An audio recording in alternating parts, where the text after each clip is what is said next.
We already start with our first debate. The first panel is called Innovation in Retail, and it will be about, well, what does innovation really mean in today's retail, but also about how consumers' expectations, behaviors, and preferences are changing, and also, last but not least, the sustainability issue, which is becoming increasingly important. Now, for all debates, one basic rule: I will call the speakers on stage, give them 3 minutes of introductory remarks, and then we start our questions. And I will open to the audience fairly early in the debate, take it back to my questions afterwards, throw it back to the audience afterwards. This is in order to give you all the chance to intervene in the debate. Let me now call on stage Maria Bogdanova, Nick Lakin, Michael Green, and Peer Stolz. Please give a very warm welcome to our speakers.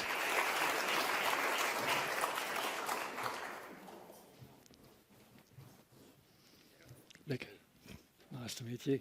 If you could just sit to the right of your name, please. Now, Maria, you're our first speaker. Maria is a senior research analyst at Monitor International, and the floor is yours. You can take the lantern if you wish to, or you take the microphone if you wish to stay seated. Okay. Yes. I knew I would forget it all the time. Thank you. Hello, everyone. Can you hear me well? Yep. So thank you for the introduction. My name is Maria, and I work as a senior analyst at Monitor International. And for those of you who might not be familiar with the company, Monitor International is a market research and business intelligence provider, and we operate in 15 offices globally. We research 28 industries, and our latest newly opened office is in Düsseldorf. It was officially opened just a week and a half ago. So today, in the next just 2-3 minutes, I will present to you just a few key data points that hopefully will set the discussions for today at a kind of a good starting point. So let me start by giving you the expected performance over the next 5 years for the 3 channels in retail. So this is store-based retail, e-commerce retail, which is the sales of goods over desktops as well as computers, and m-commerce, which is the sales through mobile and tablet. As it is evident on this slide, it is the e-commerce and m-commerce who are expected to perform most positively, and there is no surprise in this, especially considering that one of the key consumer traits over today and over the next 5 years will be hyper connectivity of consumers in Europe. Then, to put those percentages into perspective, however, we have the next slide, which represents the actual sales of goods over the 3 channels. And as it is evident here, in orange we have m-commerce, and in 2018 and 2023 our forecast perception of the growth of this channel. And it is evident here that m-commerce will continue to increase its share out of overall retail moving forward. That being said, though, you can also see that store-based retailing is accounting for the most part of sales, and it is expected for this picture not to change much. And in 2023, store-based retail sales will generate just a little bit over 3 trillion euros across Europe, and this represents 87% out of total retail sales, whereas m-commerce will represent only 6%. And then the final slide is about grocery retailing, and the grocery channel is the fastest growing channel in online retailing today, and moving forward it will grow by 80% over the next 5 years. Here on the screen we have data from our online survey, which we conduct on a yearly basis. Historically, when it comes to grocery orders, We've seen consumers being more reluctant to take on grocery because of a number of factors, such as delivery costs, such as trust issues, when really giving the power of someone else selecting your fresh produce, especially fruit and veggies, as well as really fulfillment issues and with consumers kind of needing to stay home for home deliveries for a number of hours, 2-3 hours sometimes. However, we see shift in consumer preferences in the past 3 years, and according to our online survey, it is an average of 24% of all consumers in Europe, in Western Europe markets in particular, actually buy online groceries at least once per month, which is a major shift for markets. Especially, you see the third market here is Italy, which has been historically rather underdeveloped when it comes to e-commerce, but today is growing faster than most of the bigger players and the bigger markets in Europe. And this concludes my first 3-minute speech. Thank you very, very much. You really almost a couple of seconds just over. May I just ask you if a very, very quick follow-up? M-commerce, that's maybe for some a new concept. Is this something that concerns all different retail activities, or is this something that's very specific on specific products? I would say that it is growing across all major channels and all major categories. It is evident that is most present in apparel and footwear, as well as grocery, but it is cutting across the board as well. Thank you very much. Now, our next panelist is Nick Lakin, Group Corporate Affairs Director at Kingfisher. Now, the floor is yours. Thank you, Olaf, and good morning, everybody. First, you can tell I'm English, so before I say anything else, I'd just like to apologise for British politics. I'm sorry you all have to put up with it. Okay, I'm going to cover three things before we get into the conversation. First, I'll give you a top-line view about Kingfisher and how we see the world of retail changing. Second, I'll touch a little bit on innovation, which I'm sure we'll come back to, and then we'll talk about the role of the EU. So first of all, Kingfisher, for those of you who don't know us, we're a very large home improvement retailer. We have big businesses in the UK, France, Poland, Romania, as well as growing businesses in Spain, Portugal, and other markets as well. We're quite interesting because we've seen retail from both sides. We've got some of our businesses like B&Q and Castorama are celebrating their 50th anniversary this year. On the other side, we've got a business called Screwfix, which is one of the fastest growing businesses in Europe, a fast-growing retailer, pure omni-channel player, very successful, convenience-driven. In terms of, thank you for the Commission to hosting this discussion now as well, because we're right at the tipping point of what's the next 5 years, and so it's a good chance to kind of pause and reflect on that and look back to what it was like 5 years ago as well. As we look ahead, we have a view that there are two clear types of retail going forwards. The first is marketplaces, and that's not just the Amazons of this world. A lot of other retailers are moving into kind of marketplace propositions. And then secondly, design-led companies. And actually my colleague from IKEA is a great example of a design-led business as well. Secondly, talk about innovation. So as a business, we're in the middle of a transformation program. We're adapting what is an old established retailer into the modern world. And for us, innovation, it starts from a key perspective of being grounded in customer insight. And for all of you who have homes and live in homes, I'm sure you can share this experience that whenever you've improved your home, sometimes it can be a nightmare. That's what customers say to us. And so our job is to really try and help change that. So the kind of innovation we're doing is we've got lots of different types of product innovation where we're really trying to simplify the whole home improvement experience, create innovative products that really sit with consumers' lives. It's about retail formats. It's about digital services. And it's also about branding as well. So we're innovating across a number of different areas. I'm sure we'll come back to discuss that further. And then finally, in terms of the role of the EU, particularly at this stage, I think there's two major points. First of all, it is about this level playing field. So within the EU, whether it's in areas such as chemicals, timber, explosive precursors, knife sales. There's a real question about how there is a level playing field. Not about more regulation, it's about consistent execution, regardless of how you retail. I think the second point I would then make is, as Christian mentioned as well, retail is a large employment sector. It is also, without doubt, undergoing the biggest change since the Second World War. So the question is not a retail question, I think it's a societal question. What kind of businesses, what kind of society do you want to have in future? And the next 5 years will see that play out at a faster and faster pace. Thank you very much, Nick.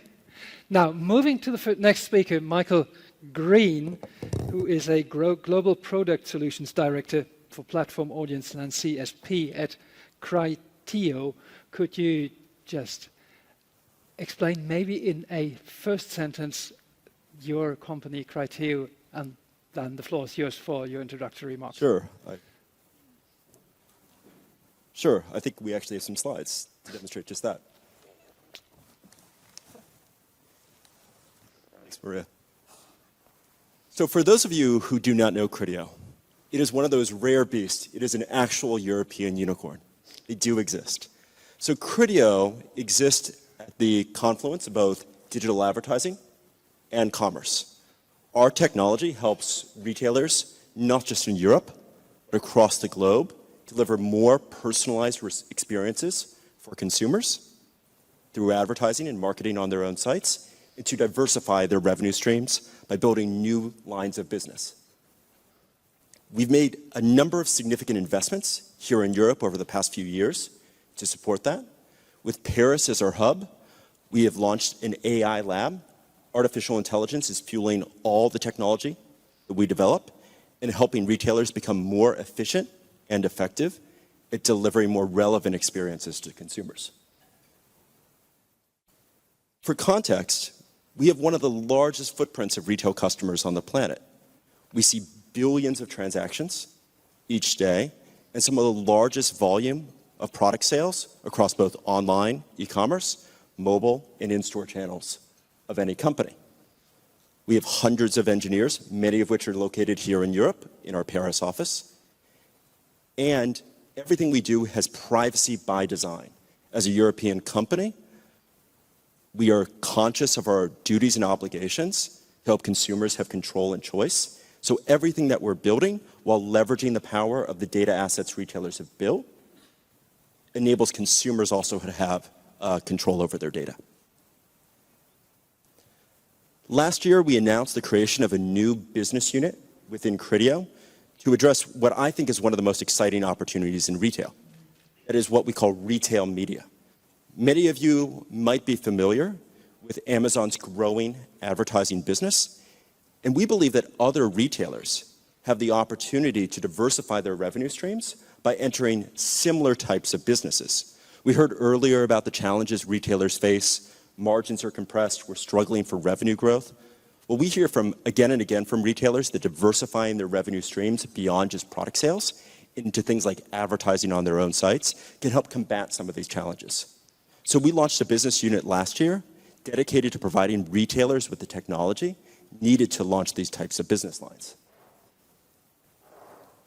Our customer base today is global in nature with a major footprint across France, UK, Netherlands, Germany, Spain, the United States, and Canada. And as a global company, Criteo is expanding that into other markets, such as Eastern Asia today. Ultimately, what our technology aims to do is deliver more relevant native shopping experiences for consumers that create better revenue for retailers and deliver better experiences for shoppers. Ultimately, we believe that for retailers to compete in this very difficult environment, a few things need to be true.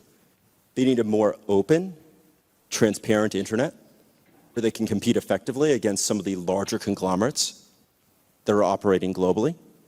They're going to need technology that's going to help them do this because they can't build this all themselves. It's just too capital intensive. And we're going to continue to invest in the R&D needed, especially in the artificial intelligence needed to take retailers into this next era and help them succeed. So looking forward to this panel today, and Hope we have a great conversation. Thank you very much, Michael. Our next speaker, Per Stolz, who is a sustainability developer at Inca Group, which is the public face of IKEA, is that? Yes, that's correct. So we operate 370 stores in 30 countries and also a number, around 50 shopping centers around these 30 countries. We do also have logistical operation, distribution operations, and of course digital footprint, managing to run all of this. My role within Inca is to make Inca or IKEA resource efficient. What I've heard here from the other speakers is a constant, and it's about change. Things are changing, and IKEA and Inca is changing as well. We say that we are changing almost everything in the company right now. And this almost is actually things that we will not change, and that is our vision. The vision to provide a better everyday life for the many people, and also the company values that we cherish. Those will not change, but we are questioning and we are looking into all the rest.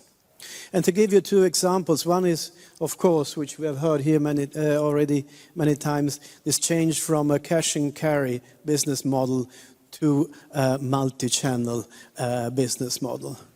And this includes then, of course, a huge or a revolution, I would say, in the digital field, but also then working with totally different touch points and meeting points with our customers, both digitally but also physically.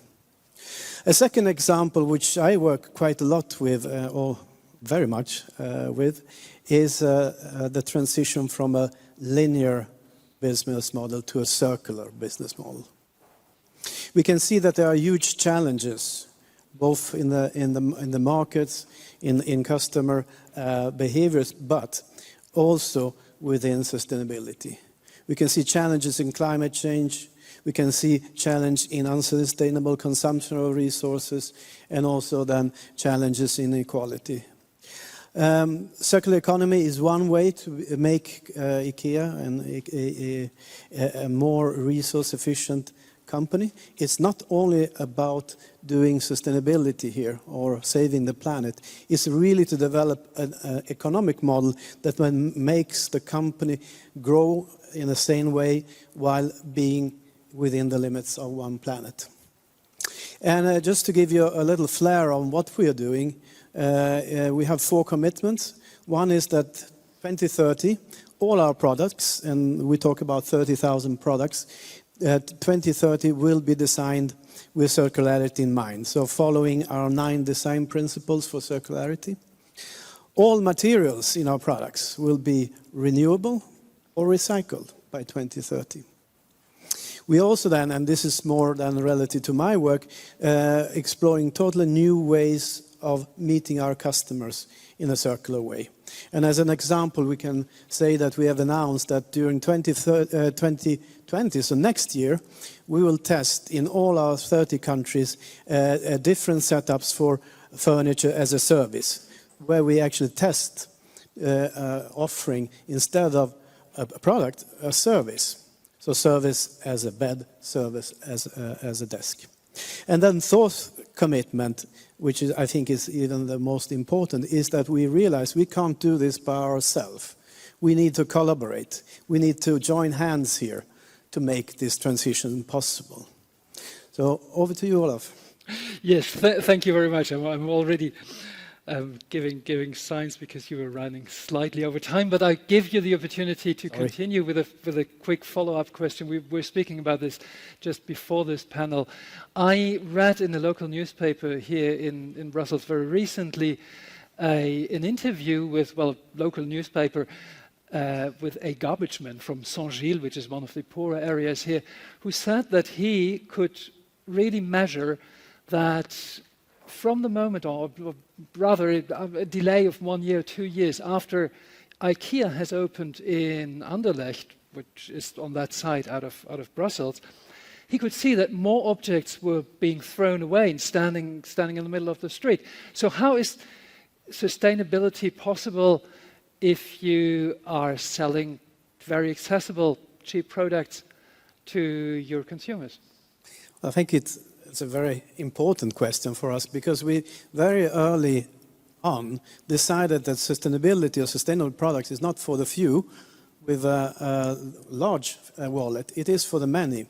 So this means that we need to develop all our range into a more sustainable range and be affordable for the many then.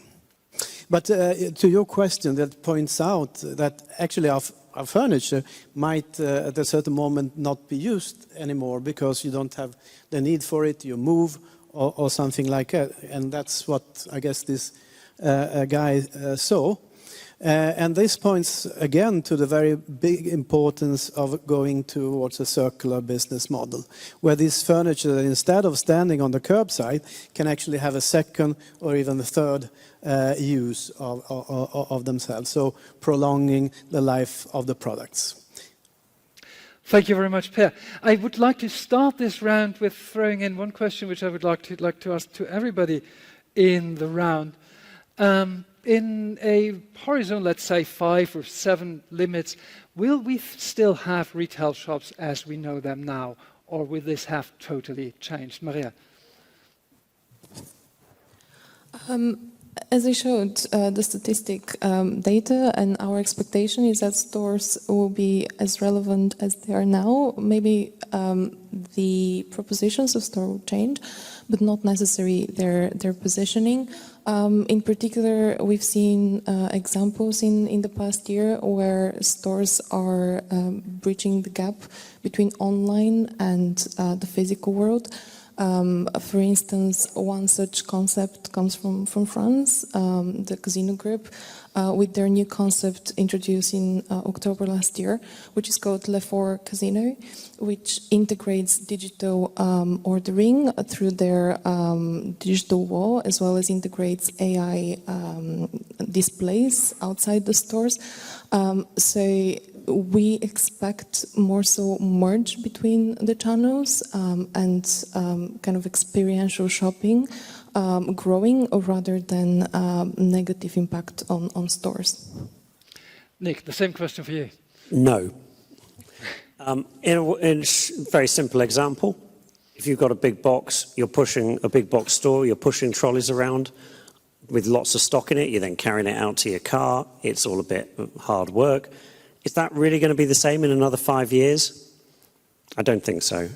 I think the other piece is around convenience. So not just with small convenience and a lot more or more and more delivery straight to homes and all of the consequences that that has with it. But fundamentally, I think you have big changes there and a lot more to come. I think experiential is going to be part of it. However, there's a real question there about how does the cost of running large boxes, if you're just selling experiences, even if you're looking at it holistically from omnichannel sales, how is that really going to work? Michael? Well, I think I'd agree with everybody that physical retail stores aren't going away. Also, the experience is going to have to change.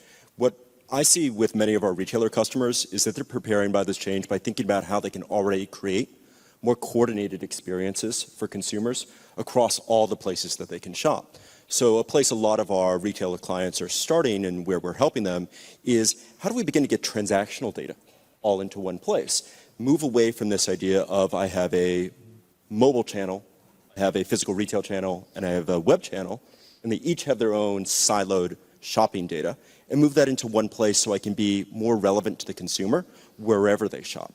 Another area we see people already preparing is with their own advertising. Traditionally, retailers were saying if I ran an ad in a digital format, it was going to drive to e-commerce or mobile commerce.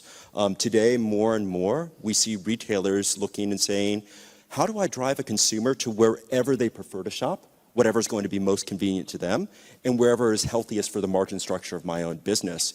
And we're investing a lot in technology that's helping automate those choices for retailers, so they can deliver more personalized experiences regardless of the shopping channel. Thank you very much. Per? I think most have been said already, but I agree the store will still be there, but maybe the role of the store will definitely change. You might want to see your sofa or kitchen before you buy it, but you might buy it on your mobile on the way home. So the role of the store and how we sort of look at the store will change for sure. Thank you very much. Maria, one first question following up from your presentation. We have seen very, very huge differences actually in how European markets behave, specifically on online shopping in grocery. What are the reasons behind that? There are a number of things at play here, but really the biggest one is in the past 2 years, we've seen a lot of companies tackling the major issue in grocery, which is fulfillment. Historically, you really had just two options as a consumer to select home delivery, where consumers needed to stay at home and wait for their slot and wait for the delivery to arrive. And then we also had click and collect, which has gained a lot of ground in markets like UK and Italy, for instance, where you simply just collect your order in store or in lockers. But moving today and in the past few years, we've seen the development of two models. The first one being the growth in third-party logistic companies that provide a range of retailers that one can shop, and then they deliver in 1 hour or on the day. And example of such platforms include Supermarketo in 24 in Italy, but also Buy Me in Ireland, which has recently partnered with Lidl and now takes care of their online orders and delivery services. And then the second new concept is already rather established considering the growth, but that's subscription services for delivery, and especially the growing popularity of recipe boxes. An example here is maybe the most popular is HelloFresh, but also retailers have started experimenting in this space, offering their own recipe boxes across the board. I just recently visited Netherlands. Jumbo offers recipe boxes, as well as in the UK, Morrison's launched in September last year. As I said, the other kind of big shift is between the online and the physical world, with new concepts such as Le Fort Casino emerging. And really the last, which is quite big element, is Amazon and its increasing focus on grocery across European markets. So following the acquisition of Whole Foods in 2017, mid-year, Amazon now offers Whole Foods private label products on their platform in the UK, but also they've partnered with Morrison's in the UK as well as Boots. And then last year they started expanding these partnerships across countries. So some of their partners include Dia in Spain, as well as Monoprix in France. And given that Amazon has a very high focus on fast-moving consumer goods, private label in particular, it is expected that their position will strengthen even further in the next few years. Thank you very much, Maria. This panel is entitled Innovation. It's very much about innovation. So I would like to ask Michael to elaborate a little bit further which kind of solutions you actually use and propose your clients. Yeah, so broadly speaking, I think there's two core trends that we see retailers doing from a marketing innovation perspective. One is, how do retailers spend their own marketing dollars more effectively? And a major trend for a number of years, and I see this only accelerating, is delivering much more personalized ad experiences to each customer. The old broadcast model, where I have one advertisement and it goes to any prospective customer, has virtually gone the way of dinosaurs for many retailers today. What they're more looking to do is provide highly personalized product recommendations, personalized pricing information, even personalized product availability information in local stores to consumers through their marketing channels. The next big innovation that we see, and this touches on our retail media business, is how do you extend those same capabilities as a retailer and then bring those to the third-party brands that you work with? This is a huge trend that we see in grocery, in health, in apparel, in consumer electronics. Retailers are very data rich, so they have the ability to inform these highly personalized experiences. Brands that traditionally haven't had a direct-to-consumer touchpoint tend to be relatively data poor and are struggling to compete with smaller direct-to-consumer brands. So now we increasingly see retailers and brands collaborating together to begin to utilize retailer data and brand data together in a privacy-compliant way to drive these personalized experiences on behalf of not only the retailer, but also those brands as well. Now, who speaks about personal, highly personalized information speaks about big data, and who speaks about big data touches upon the issue of privacy, of data protection. How do you walk this fine line between data protection and giving people highly personalized information? So ultimately, it is something that we've had to look at since the origins of the company.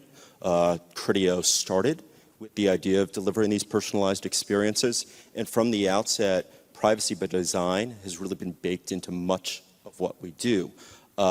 We have been at the forefront in collaborating both with the European Commission and with local regulatory authorities around compliance with GDPR, and work closely with each of our individual customers to understand how they're implementing these technologies and how they're seeing their obligations towards the consumer. So for us, it's really a matter of coordination and collaboration, and when we think about ensuring that our technology is ready for these regulatory environments, building technology in such a way that consumers can always have transparency, choice, and control into how their data is being used. Well, moving to Nick, for Kingfisher, what are the main drivers for innovation over, well, the horizon of a couple of years in the future? I think our perspective on innovation starts from the customer perspective, and it builds on some comments people were making earlier. So retailing is holistic, it's multi-channel. A consumer journey doesn't start at one place and end at another place. It can move around in a kind of circular fashion. Home improvements are projects, mostly. Sometimes they are missions, but predominantly. So missions are when you're getting small individual products to address one particular thing, but quite often you have a big project to do, whether you're renovating a bathroom, renovating a kitchen, changing the look and feel of your house. That involves a lot of different elements. So then you start looking at how do we break down the customer journey? What are the key elements we're trying to face into there? And it starts from the reality of the consumer's lives. So some examples of this. What we're doing is making a lot of unique products. So back to the design-led companies. So for example, a lot of people live in kitchens that are pretty small. One of the type of sink ranges we've launched recently called the Romesco sink, which is selling very well, is a very small sink space where you can do everything in the space of the sink. Prepare food, wash up, let it dry, all in one easy space. So then that's reflecting the reality that some people's kitchens are very small, similar to bathrooms and bathroom storage. So that's on the product side. The other piece is around digital services. So for example, we do a 2D paint visualizer, so you can really look at what the paint is going to look like in your home. We found that works very well. And again, bathroom project planners online to help you really try and manage the complexity of the entire bathroom project from end to end. It's also, though, innovation about the retailing piece. I think a number of people have already said about how the stores will change. We certainly see that. We certainly see the mix of digital and then coming to the store and what are you looking for there. And we're trying to look at how do you make that as accessible as possible. Quite often, large home improvement stores are very large and the ranging can be all over for the project that you're looking for. So going forward, we're going to be making sure that the entire project you need for the kitchen is all in one place. So you don't have to go and find the cabinets are there, but the tiles are somewhere in another part of the store. So it's really trying to look at it from the consumer perspective. Thank you very much. Per, you already took the microphone very, very rightly, and I would like to take the topic of innovation to the area of sustainability, of course. How do you use technology, new innovations, to achieve sustainability? I will maybe focus on circular economy because it is also an area that needs quite big innovation. And again, it's starting with the customer as usual. And and really understand the needs of the customers. And it's not about trying to sell circular economy to the customers or consumers. It's about really understanding needs that people have at home and designing then, as a company, the services in a circular way. It's also about failing, I would say. When you're out on a new journey, you don't have all the answers. Yeah. So what you need to do is try. And coming back to the trials we're going to do as furniture as a service in 30 countries, we know that some will not go, some will not work. But it is really about trying, failing fast, and learning from it. It's super important. If you're not failing, you're not trying to innovate. You're trying to do the same thing again. Thank you very much. Nick asked to Just to build on that as well, we've gone through a very similar process where on sustainability, we've gone heavily into having a lot of discussions with customers to really understand what they say about it. And rightly, as Per says, first of all, nobody talks about sustainability or circularity. However, they all have the same kind of concerns. So what we saw across all of Europe, people are worried about the cost of energy, the cost of water, how much of it they're using. So one of the things we innovated there was to make low-flow taps standard across our range, where it had a flow rate which is 2/3 less at 8 litres per minute instead of the average flow rate. But we also made sure that the consumer experience isn't harmed. So the device that we innovated means that the quality of the flow, the pressure is still really good.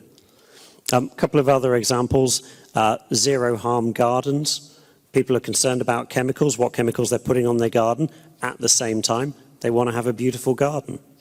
And if you have that tension, then what can we do to innovate and address that? So we've launched a range of products where, for example, slugs, which go and eat all your plants, there's a nasty chemical that you can use to get rid of them called metaldehyde.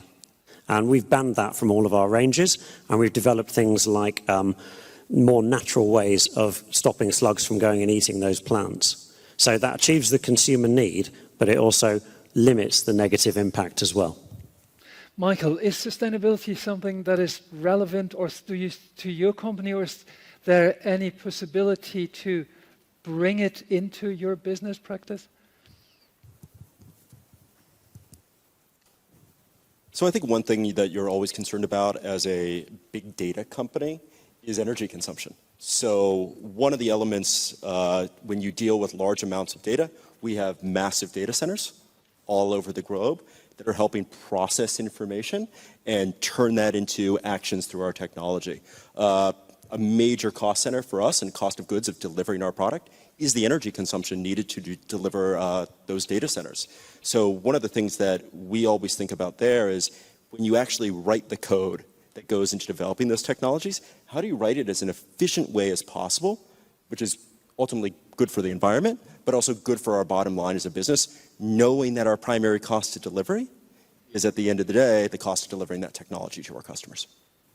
Thank you. Maria, is sustainability something you see when you're taking a step back and you're observing the markets? Is this something that comes very strongly from consumers also as an expectation? Yes, especially in the grocery segment. I think maybe the positioning of consumers there is a bit different than what discussed here. Their consumers don't shy away from calling out retailers and brands using social media platforms on using too much packaging, too much plastic, as well as just paying lip service to consumer, to environmental issues. So we've seen a lot of new strategies implemented that has to do with food waste, that have to do as well as with packaging. For food waste, we've seen developments of applications in the past 2 years, such as Too Good To Go, which is an app that was established in the UK in 2016. 2016 and deals with unsold food service food that then is offered at discount at the end of the day. And similar applications were also introduced last year. Karma is one example of an application introduced in Sweden. Too Good To Go is present in 9 markets as of last month when I checked this, and is downloaded by more than 8 million consumers. Also, retailers are playing a kind of larger role increasingly. For instance, Lidl just two weeks ago announced that they're going to sell at for £1.50 boxes of fruits and veggies that are due date at the end again of the day. Then we move to practices in packaging, which are increasingly evident. You have, generally speaking, three strategies. First, minimize plastic. An example here can be given, for instance, for Marks and Spencer. Back in 2017, they packaged their popcorn by simply taking away the air, and given that the weight and the actual popcorn kind of quantity is still intact, they claim that just by repackaging, they have reduced 37% of their packaging.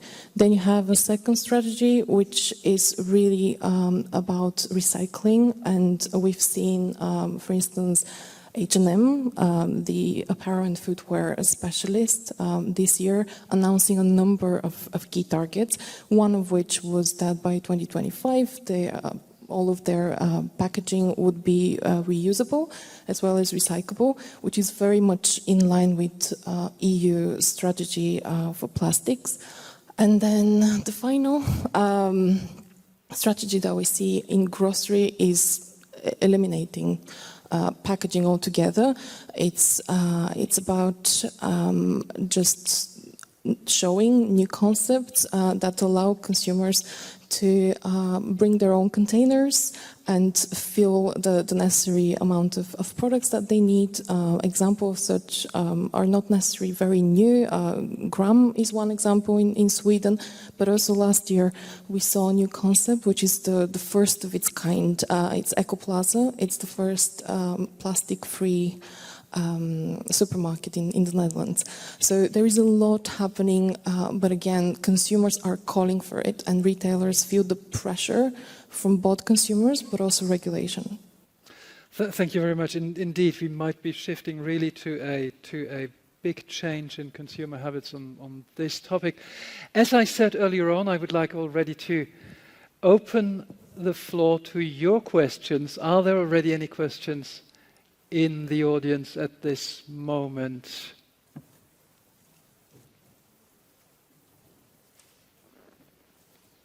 Please, the gentleman. Is there a microphone in the room? And if you could just introduce yourself shortly and say if the question is directed to anybody specific in the panel, to whom. Hello, everybody, and thank you. Olaf, I know we're going to be... by the way, I'm Simon Nielsen. I'm from Living Cities. We're based in Copenhagen. Olaf will be talking about city centers later on, but it would be very interesting to hear from all of you a bit about the innovation and upcoming relationship between retail and towns and cities. Much of the core identity and storytelling when it comes to cities is based on retail and independent retailers. Maria, you showed us that the physical stores are not going anywhere, but where are they going? Are they leaving the city? And Per, I know that IKEA is also becoming aware of the value of the city center. So would some or all of you elaborate a bit on the subject? Thank you. Yes, Nick, you... Sure, thank you for the question, and it's a good question. I think there's a major issue there. And it's not just about retail, but it's about what your vision is for your town and city centre. What I see in the UK is you see some areas that are growing and thriving, and they have lots of different experiential things, as well as the convenience and the retail and all those elements. And I see other places that are empty and getting emptier, and they're kind of in a death spiral. And I think retail is one part of that. I think there's a major issue, though, about how does this really work? Our business models are out of town and then convenience, but our convenience isn't convenience on the high street, it's often convenience in industrial estates where it costs less to operate. I think you've also got a real question about, for all of the retailers, and particularly any that are doing the delivery services, what is happening there? Effectively, they are providing more traffic on the roads, more disposable packaging that is then for the local communities to deal with. And if you have less shops, which I think you are generally having, then you're still trying to live off the same number of small businesses that are often losing money to try and pay for all of those services. I think there's some things that cities can do. I think there's major national and international governmental questions there as well. So I think the best town planning I see is where it's a holistic, thought through, what's the kind of real clarity and vision, prepare to invest as well. But I also think there are some places where there are deep problems, and I do not see what the solution is to that. I cannot not throw this question to Per, because IKEA is, of course, the prototypical company you see when you take the highway into whatever city. Comes the moment when you see the blue and yellow building at a certain moment.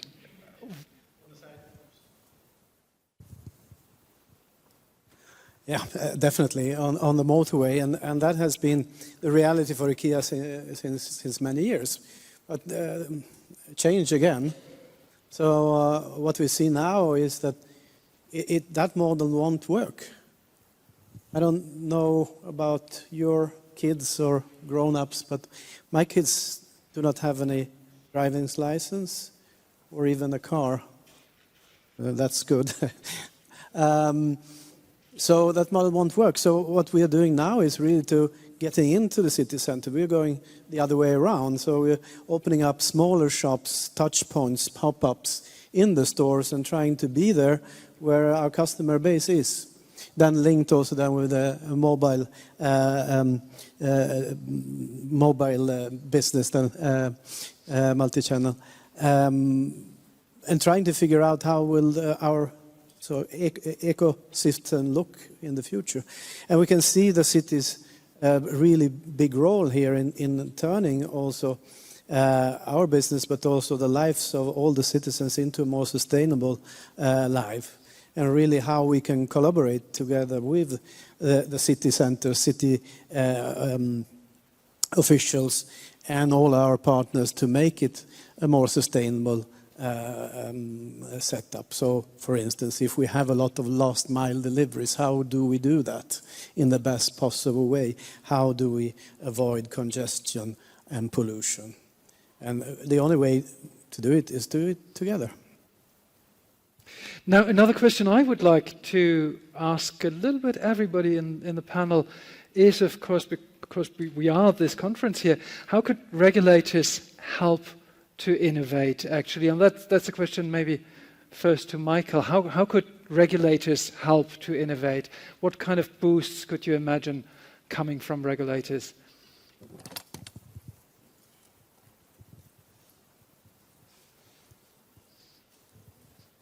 Does it work? Trying to get this on. It does. No, it's working. So I think we heard it from some of the earlier speakers today, but one thing that, from a business perspective, we're always looking for is openness and clarity into the regulatory environment. One of the things we firmly believe is that the internet itself needs to maintain openness and transparency. I think what we've seen over the past few years is a rise of a small number of players, private entities that have the ability in many cases to set unilateral rules. We see certainly for our customers, it's making it increasingly difficult for them to compete in those environments. So maintaining an open, transparent, and competitive business environment, I think is critical not only for Criteo as a business, but especially for our retailer customers. Nick asked to react immediately. Yeah, so I think my first comment is, I think often governments aren't the best in innovation. So making it as clear a space as possible to innovate and to limit the burden for businesses and to expect, as Per rightly says, there's lots of failure. Where I think is fundamental, though, particularly in the retail sector now, is first of all about this level playing field. So whether you're online, offline, omnichannel, whatever, there are lots of ways in which there are inconsistent approaches to standards. There are inconsistent policing of regulation. Very simple example in the UK recently, knife crime is a major issue in some of our cities. There was a large consumer association called Which that audited knife retailers' sales, and are you selling to young people and underage people when you're not supposed to? And what was apparent was that online retail consistently failed in its practices there. So there's a whole piece for me around consistency of regulation. The final point I'd make is back to this point about dramatically changing world of retail. And it is about openness and competitiveness. But also it's a real question, back to this question around the cities as well. Give a statistic from the US. Since 2008, Walmart has paid $64 billion in taxes.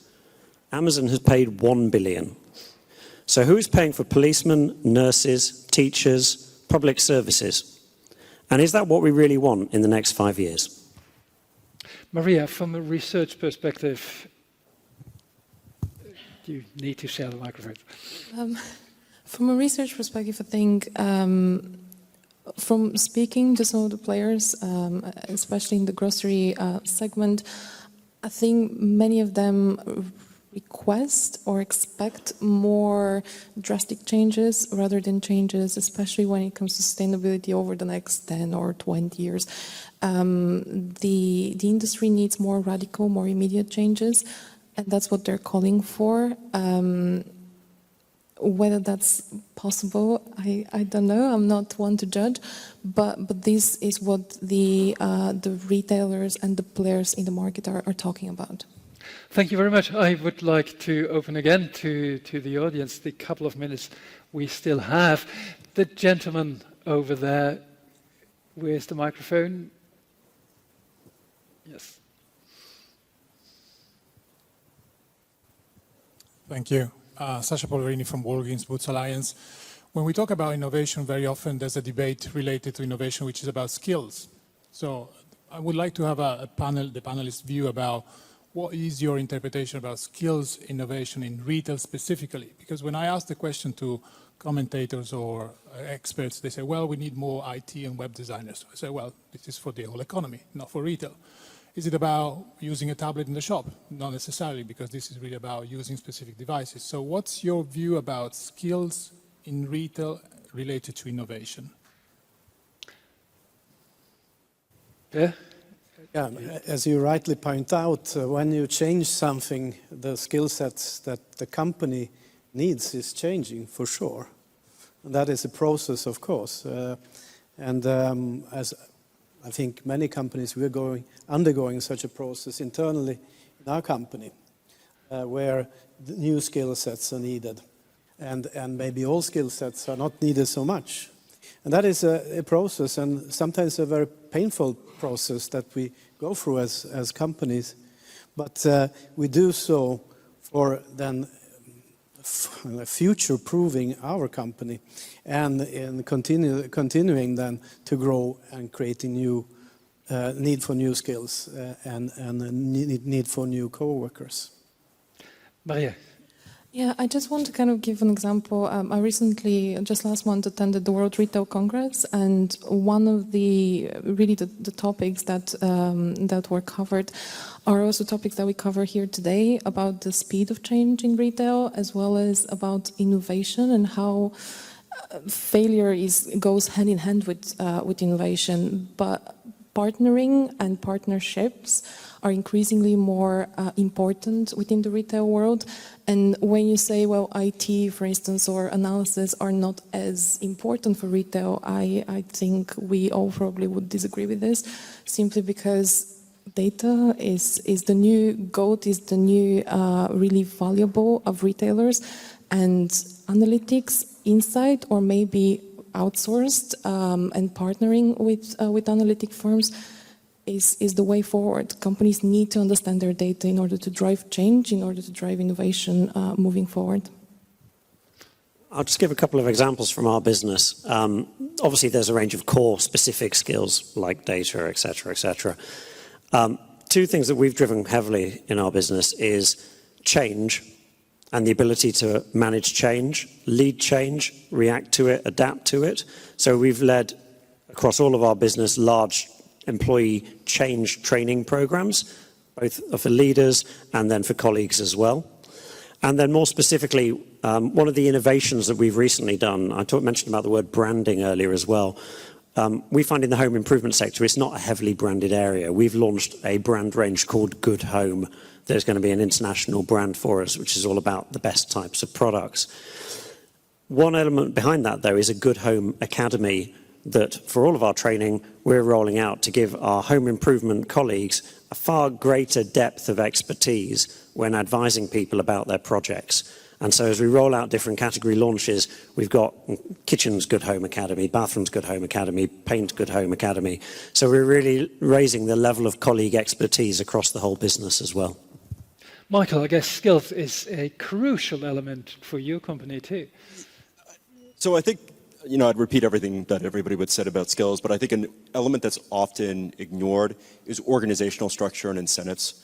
So one of the things we often see with retailers is that they're designed very well to grow new or emerging channels, whether that's small physical retail stores, their mobile channel, their e-commerce channel, but they've operated for so long in silos that it's very hard for them to put all these skills together in a way that makes sense for the end consumer and shopper. So as a shopper today, go back to that example I gave earlier of I just want to be marketed to in a way that directs me to the channel where I want to shop. Today, the incentive structures and the organizations for many retailers don't accommodate that because they're stuck in individual channel silos. And that's something that I think every organization has to change and break down if they're really going to meet the new demands of this economy. Now, if there's still a short question, we have 2 minutes left for this audience. Please. This question might be in French, I guess. So if you need translation, take the headphones. Merci, Olaf. Thank you, Olaf. And good morning, Simon. A lot of people in this room know me. I just wanted to say how we're at a turning point, as we've heard. But 80% of the smallest shops are going to have a huge problem shifting to digital. 80% is the percentage of shops that haven't yet started working digitally. We've talked about training. We'll need that, fine. But we know that small shopkeepers in the cities in France or in other countries are going to have real problems. So the real questions here, are we going to sacrifice entire territories, allow shops to go under, or are we going to be able to take them along this digital transition? The initial part of the question, 80% of small businesses will have massive problems to adapt to the digital world, and they have not started yet. How to find an answer for those actors on the market? Maybe Maria. I think when it comes to smaller operators, when it comes to independent operators, it's a very difficult environment. I mean, it's a difficult environment even for bigger players, considering the level of change, considering the level of innovation and technology-driven innovation.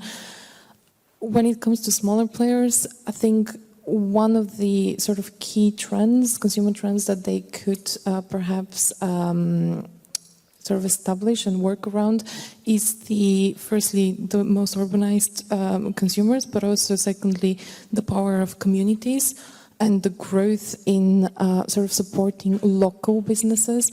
I think this is definitely something that resonates really well with consumers today. And moving forward, we believe that community and sort of social buying will be increasingly more important, where we believe independent smaller players can tap into. Maria, thank you very much. A quick answer, please go ahead. Sorry, actually, I didn't have a solution for you, to be honest. I think you've highlighted a real issue there. Small businesses. My partner, her father has been a small business shop owner for 40 years.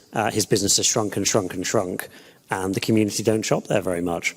I think you'll see a lot more of that. I think online retailers claim to offer some solutions of help. I'm not sure how many people that was really helpful for. Thank you very much. I think there is lots of open questions that would still deserve to be debated, but I have to close it here, otherwise you will not get your coffee break. So, this is the announcement for the coffee break, and please be back in the room already at 11:30 because we would like to start the next panel on time. Thank you very much, and thanks to our speakers.